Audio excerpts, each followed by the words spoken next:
हे भगवान, ये कैसा जुल्म है इन बेटियों पर।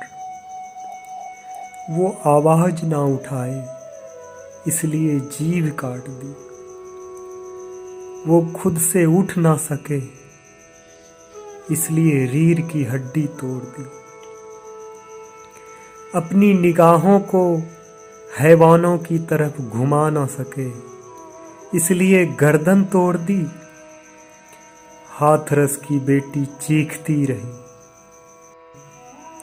लेकिन उन दरिंदों के हवस का शिकार होने से बच ना सकी। अस्पताल में गुड़िया ने जंग लड़ते लड़ते दम तोड़ दी। उसके शरीर पर वो कटी जीभ, टूटी रीढ़ की हड्डी, उसके साथ हुई हैवानियत की पूरी कहानी बयां कर रही थी। गुड़िया बेटी दर्द से कराह रही थी। उसे शरीर के जख्म उसके साथ हुई हैवानियत का बार बार याद दिला रही थी। गुड़िया बेटी अपना दर्द बताती तो कैसे? हैवानों ने उसकी जीभ काट ली थी। किसी को इशारे से समझाती कैसे? उसके रीढ़ की हड्डी और गर्दन भी तोड़ दी थी। दर्द बहुत था पर सहन करती रही, मौत से लड़ती रही। लड़ते लड़ते वो समझ गई थी कि मौत उसके बहुत करीब है।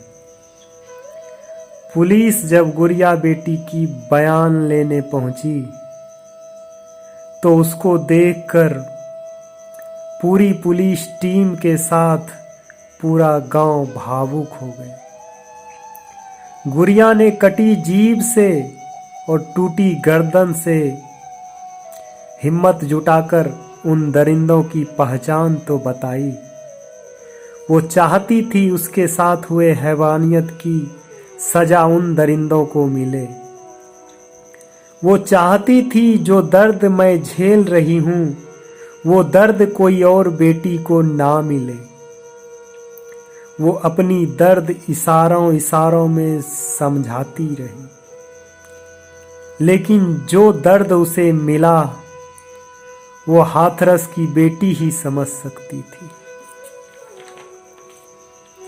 उसकी आंखें कानून से न्याय की भीख मांग रही थी। हाथरस की बेटी कुछ बोल नहीं सकी लेकिन उसकी आंखों ने पूरी कहानी बयां कर दी। वो डॉक्टर के पास गई लेकिन डॉक्टर के लाख कोशिश के बाद भी नहीं बचा पाए। अब इस बेटी के साथ पूरा देश खड़ा है और उस गुड़िया की चीख बस एक ही बात कह रही है, उन दरिंदों को सजा मिले, उन दरिंदों को सजा मिले, उन दरिंदों को सजा मिले।